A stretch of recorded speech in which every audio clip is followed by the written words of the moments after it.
विद्यार्थी मित्रांनो, आज आपण एक इन्कम फ्रॉम हाऊस प्रॉपर्टीवरचा प्रॉब्लेम पाहूयात. तो प्रॉब्लेम असा आहे,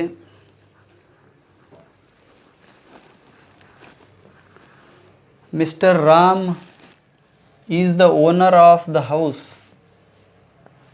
मिस्टर राम एका घराचे मालक आहेत. त्यांच्याकडे घर आहे. त्यापैकी half portion of the house, त्या घरापैकी अर्धा भाग, half portion of the house is occupied by him for his residence. त्या घराचा अर्धा भाग ते स्वतःच्या निवासासाठी वापरतात. रेसिडेन्स म्हणजे स्वनिवास, निवासासाठी वापरतात. तर अँड रिमेनिंग हाफ पोर्शन, उर्वरित अर्धा भाग, लेट आउट, त्यांनी भाड्यानं दिलेला आहे. अर्धा भाग त्या घराचा स्वतःसाठी वापरतात आणि अर्धा भाग त्यांनी लेट आउट केलेला आहे, भाड्यानं दिलेला आहे. ऑन मंथली रेंट ऑफ ₹10,000, महिन्याला 10,000 रुपये भाड्यानं त्यांनी ते अर्धा भाग घराचा भाड्यानं दिलेला आहे. 10,000 per month. The other particulars of the house are as follows. घरासंदर्भातले इतर पर्टिक्युलर्स खालीलप्रमाणे आहेत. Municipal valuation ₹1,00,000. त्या घराचं म्युनिसिपल व्हॅल्यू आहे 1,00,000 रुपये. Fair rental value ₹1,10,000 per annum, प्रतिवर्ष. म्युनिसिपल टॅक्स पेड, ह्या पूर्ण घरावर त्यांनी म्युनिसिपल टॅक्स पे केलेला आहे ₹10,000 पर ॲनम, वर्षासाठी 10,000. Interest on loan ₹20,000 per annum. घराच्या बांधकामासाठी, दुरुस्तीसाठी त्यांनी काही लोन घेतलेलं आहे. त्यावर त्यांनी सर्व घरासाठी त्या घेतलेल्या कर्जावर 20,000 रुपये व्याज पे केलेलं आहे. व्हॅकन्सी ऑफ द हाऊस, ते अर्ध जे घर आहे, हाफ पोर्शन, जे की भाड्यानं दिलेलं आहे, तो पार्ट 1 महिना रिकामा होता. 1 मंथ व्हॅकन्सी, 1 महिन्यासाठी तो भाग रिकामा होता, म्हणजे 11 महिन्याचंच भाडं त्यांना प्राप्त झालेलं आहे. Compute income from house property for the assessment year 2020-21, 2020-21 ह्या असेसमेंट इयरसाठी त्यांचं taxable income from house property आपणास कॅल्क्युलेट करायचं आहे.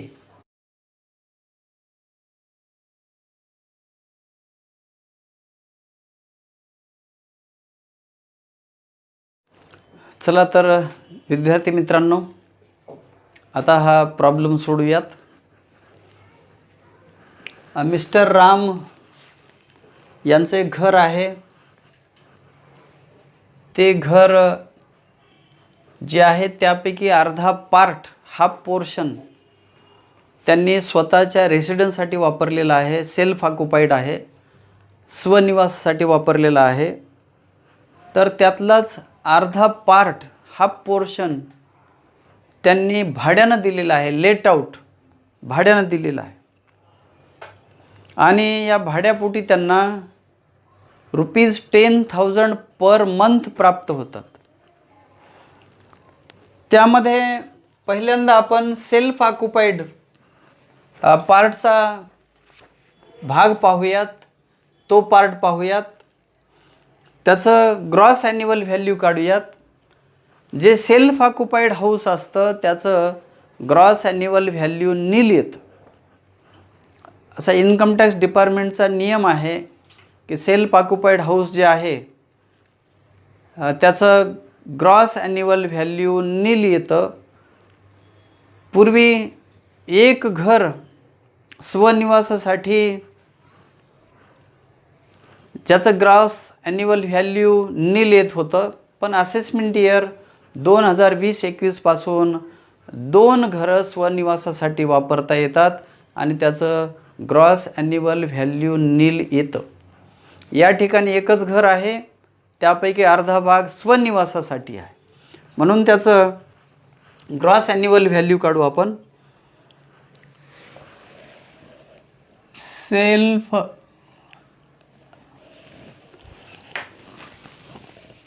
किंवा हाफ पोर्शन घेऊ आपण.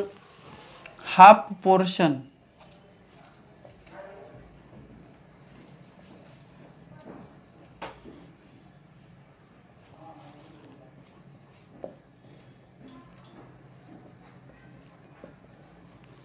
त्या घराचा अर्धा भाग सेल्फ ऑक्युपाईड आहे.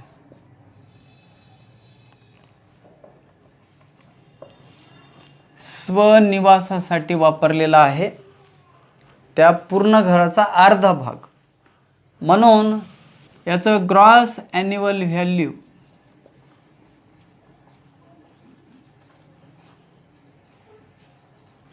हे नील येईल. कुठल्याच प्रकारचं इन्कम त्यामधून प्राप्त होणार नाही. यामधून एक डिडक्शन मिळेल अंडर सेक्शन 24. ते फक्त एकच मिळेल, इंटरेस्ट ऑन हाऊसिंग लोनचं. लेस डिडक्शन्स अंडर सेक्शन 24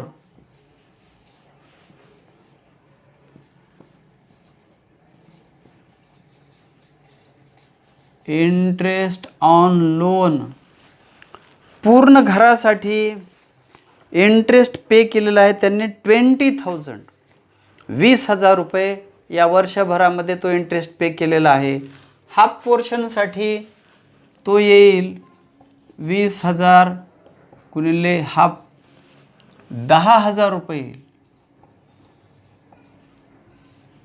आणि या हाफ पोर्शनपासून लॉस होईल, मायनसमध्ये येतील 10,000.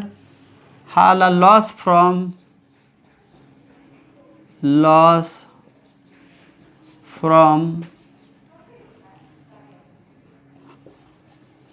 Half portion. ह्या सेल्फ ऑक्युपाईड जो भाग आहे त्यापासून हा लॉस आलेला आहे, ते येतील मायनसमध्ये येतील 10,000.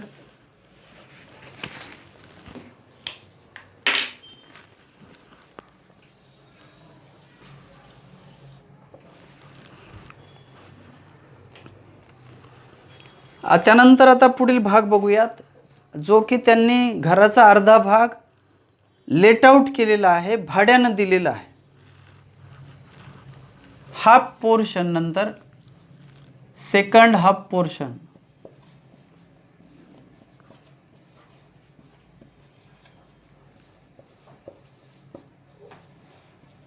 लेट आउट भाड्यानं दिलेला आहे.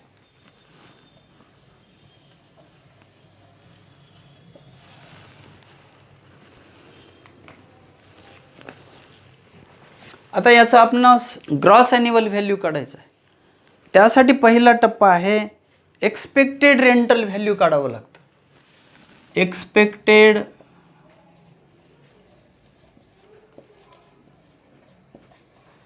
Rental value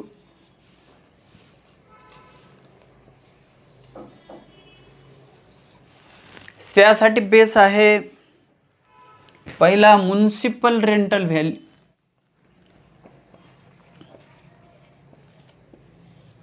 municipal rental value, या घराचं म्युनिसिपल रेंटल व्हॅल्यू 1,00,000 रुपये आहे पूर्ण घराचं.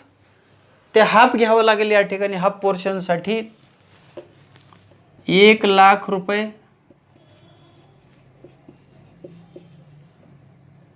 हाफ पोर्शन ते येतील 50,000 रुपये.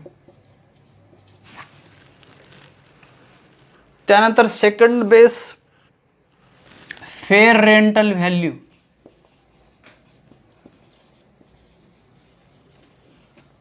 फेअर रेंटल व्हॅल्यू त्या घराचं आहे 1,10,000.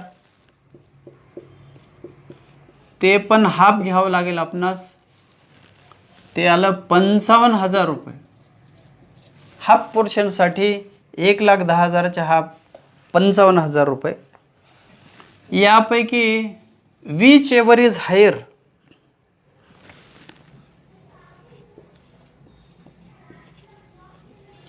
विच एव्हर इज हायर किंवा मोर, ती राशी असेल एक्सपेक्टेड रेंटल व्हॅल्यू 55,000 रुपये. आता जाऊ आपण ग्रॉस ॲन्युअल व्हॅल्यूकडं. Gross annual value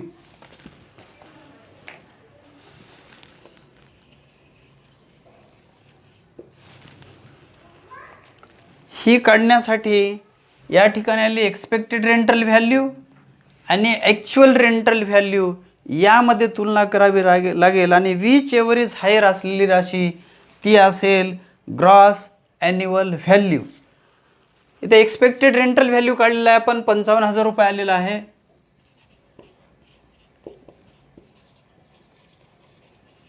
expected rental value 55,000 रुपये आलेला आहे आणि सेकंड बेस आहे त्याला ॲक्च्युअल रेंटल व्हॅल्यू. हे घर 1 महिना रिकामं होतं असं सांगितलेलं आहे. Vacancy of house 1 month. 1 महिन्यासाठी ते घर रिकामं आहे म्हणजे 1 महिन्याचं भाडं मिळणार नाही, 11 महिन्याचं मिळेल फक्त. महिन्याला 10,000 रुपये भाड्यानं दिलेलं आहे घर. 11 महिने म्हणजे हे येतील 1,10,000 रुपये.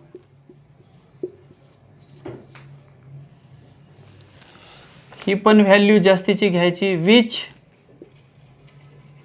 एव्हर इज मोर किंवा हायर, ती राशी असेल 1,10,000 रुपये.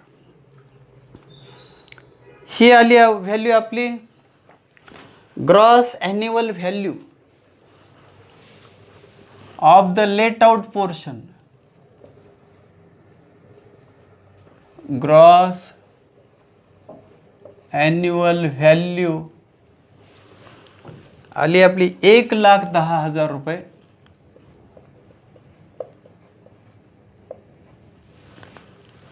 $1,10,000.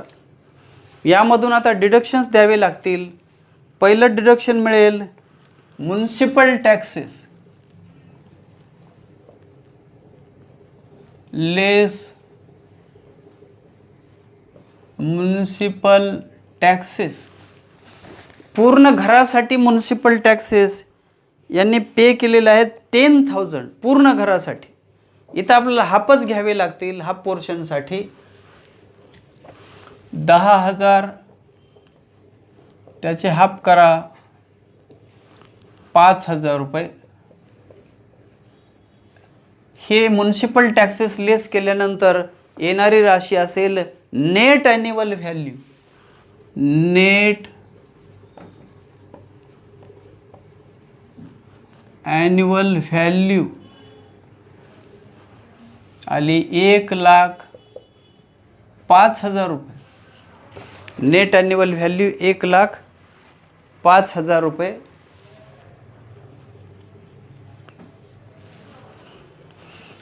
त्यानंतर यामधून काही डिडक्शन्स मिळतात अंडर सेक्शन 24 नुसार, ते घेऊयात आपण. लेस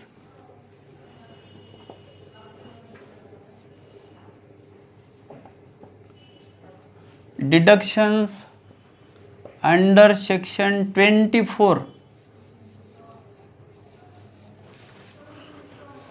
पहिलं डिडक्शन मिळतं या ठिकाणी standard deduction 30% of net annual value. Number first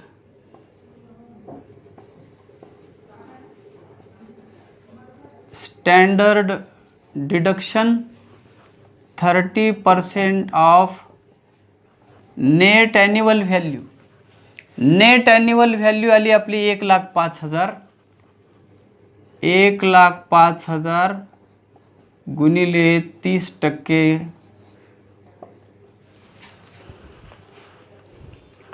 ती राशी येईल 31,500.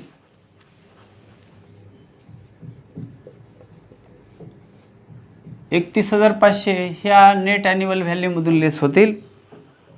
त्यानंतर पुढचं डिडक्शन मिळेल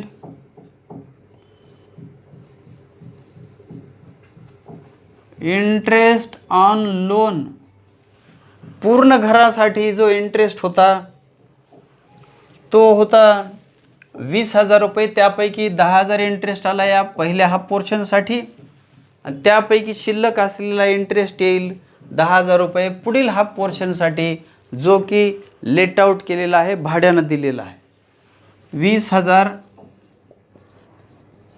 त्याच्या हाफ करा 10,000 रुपीज.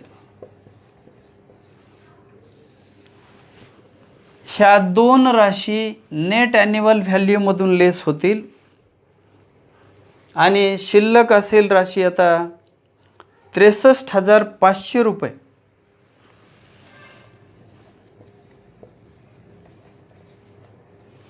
हे आलं इन्कम फ्रॉम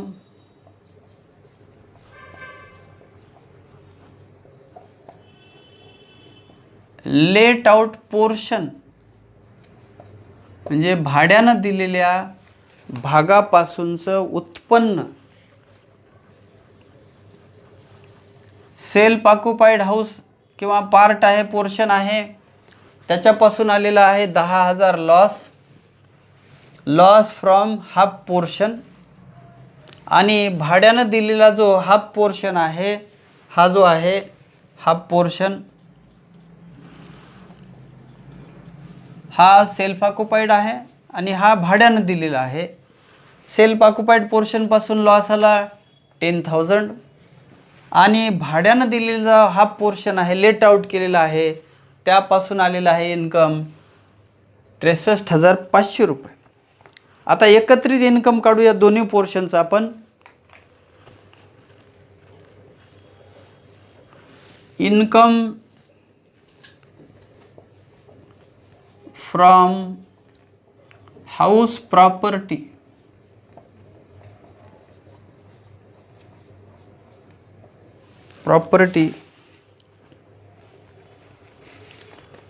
पहिल्यांदा आहे सेल्फ ऑक्युपाईड पोर्शन आहे हा, की ज्यापासून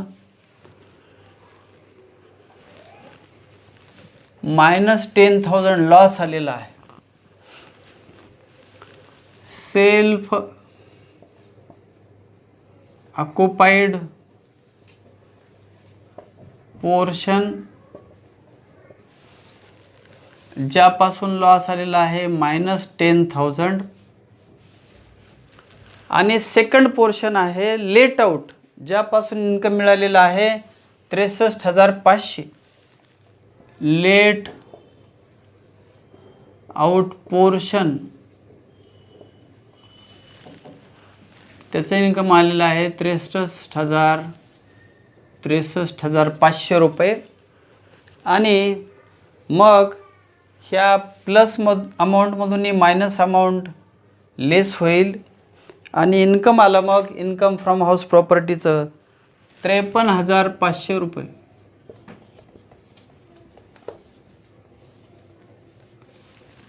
हे आलं टॅक्सेबल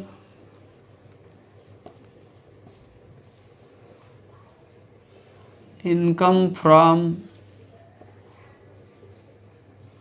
हाऊस प्रॉपर्टी.